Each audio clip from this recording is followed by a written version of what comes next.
Genap sebulan Purbaya Yudi Sadewa menjabat sebagai Menteri Keuangan RI menggantikan Sri Mulyani. Ia resmi dilantik Presiden Prabowo sebagai Menteri Keuangan sejak 8 September 2025. Sejak pertama kali duduk sebagai Menkeu, Purbaya tak henti menjadi perhatian publik dan telah membuat berbagai gebrakan kebijakan. Salah satu gebrakan paling fenomenal adalah mengucurkan dana 200 triliun rupiah ke 5 bank yang tergabung dalam himpunan bank milik negara. Tidak hanya itu, sejumlah gebrakan lain juga telah dibuat Menkeu Purbaya, diantaranya yang pertama, tidak menaikkan tarif cukai rokok pada 2026 guna memulihkan industri tembakau yang mengalami tekanan bisnis 3 tahun terakhir. Kedua, bagi-bagi diskon pajak seperti insentif PPh 21 ditanggung pemerintah untuk pekerja di sektor padat karya dengan gaji 10 juta rupiah. Ketiga, perpanjang keringanan pajak 0,5% bagi UMKM hingga 2026. Keempat, memerangi produk tekstil ilegal yang masuk ke Indonesia dari Cina yang telah menguasai 99% pasar busana seperti busana muslim. Yang kelima, mengejar 200 penunggak pajak besar dengan total tagihan yang sudah inkrah 50 hingga 60 triliun rupiah.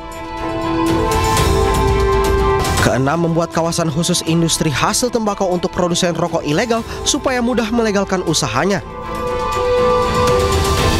Sementara itu, Selasa kemarin, akibat salah satu rencana kebijakannya memotong anggaran transfer ke daerah dalam APBN 2026, Menkeu Purbaya digeruduk 18 gubernur se-Indonesia.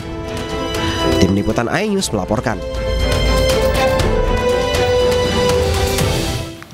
Menko Polhukam periode 2019-2024 Mahfud MD nilai Menteri Keuangan Purbaya bawa warna baru terhadap penataan keuangan di Indonesia. Tapi melihat langkah-langkahnya pada saat hari dia dilantik dan seterusnya, itu menurut saya bagus juga untuk membuat warna baru terhadap penataan keuangan kita.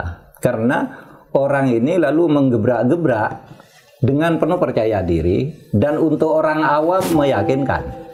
Meskipun tentu para ekonom bisa berbeda pendapat, ada yang bilang itu berbahaya, ada yang tidak. Ada muncul sejumlah kritik juga. Iya, saya paham terhadap kritik-kritik itu. Tapi itu kan soal pandangan saja. Tetapi bahwa dia mampu memecah kebekuan dari penataan keuangan yang mungkin selama 15 tahun dipercayakan kepada Ibu Sri Mulyani ya, dan kritik-kritiknya itu saja, tidak berubah-ubah, langkah-langkahnya juga tidak berubah. Ini memberi warna baru. Pertama, orangnya berani, tegas, ya. Kemudian ya itu kreatif juga. Banyak hal yang saya tandai bagus. Tetapi ingat, ini bagus sampai saat ini. Berikutnya nanti kita nilai kembali. Gubernur Sumatera Utara Bobi Nasution secara tak terduga bertemu dengan Gubernur Aceh Muzakir Manaf di sebuah restoran di Jakarta. Pertemuan yang berlangsung singkat menunjukkan interaksi santai, namun keduanya tidak terlibat dalam diskusi panjang.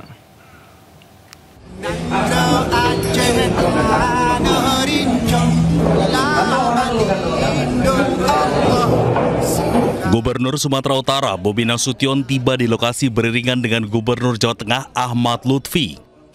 Keduanya berjalan mendekati dan menyapa Gubernur Aceh Muzakir Manaf atau yang dikenal Mualem. Mengetahui kehadiran Bobi, Mualem pun langsung berdiri dan bersalaman. Meski Bobi dan Mualem bertemu, namun keduanya tidak terlibat dalam pembicaraan panjang dan langsung meninggalkan restoran setelah pertemuan singkat.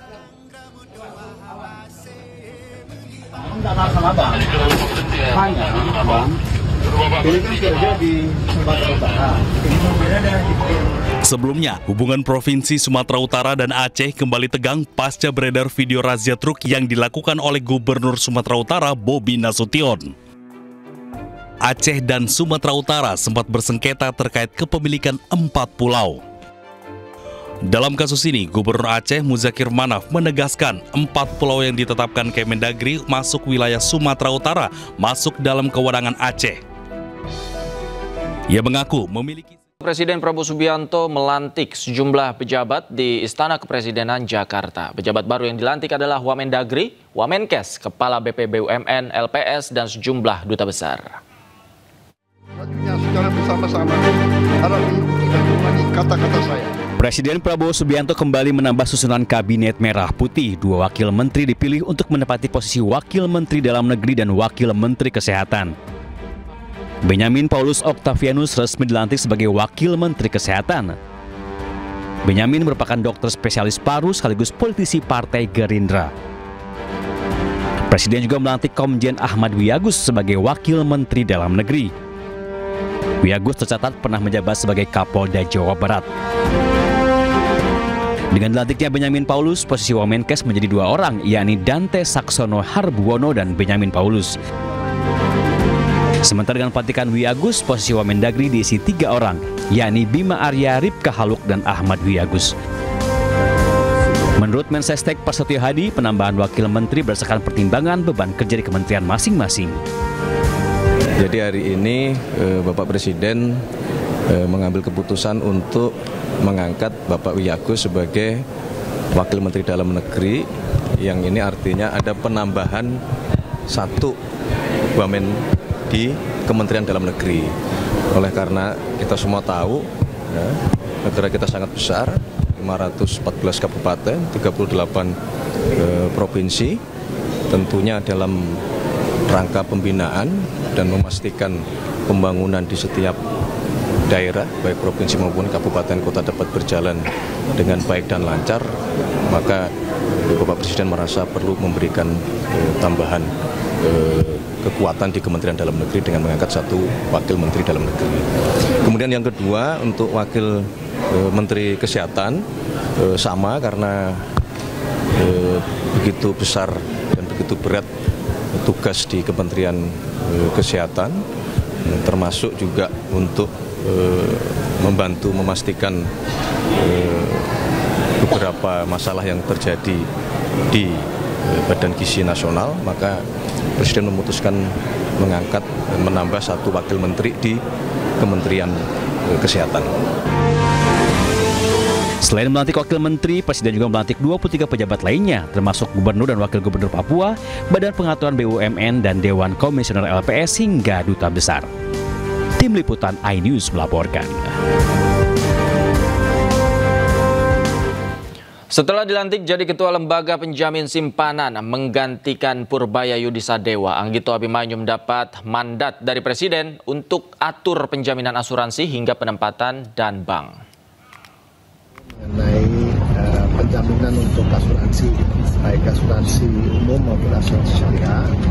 Yang kedua, untuk penempatan dana apabila bank ataupun asuransi itu mengalami kekurangan likuiditas. Tapi itu semuanya kan berawal dari pengawasan di OJK ya. Jadi LPS itu lebih di ujungnya ya terhadap suatu lembaga keuangan khususnya perbankan dan asuransi yang masalah baik likuiditas maupun semua. Posisi Bapak di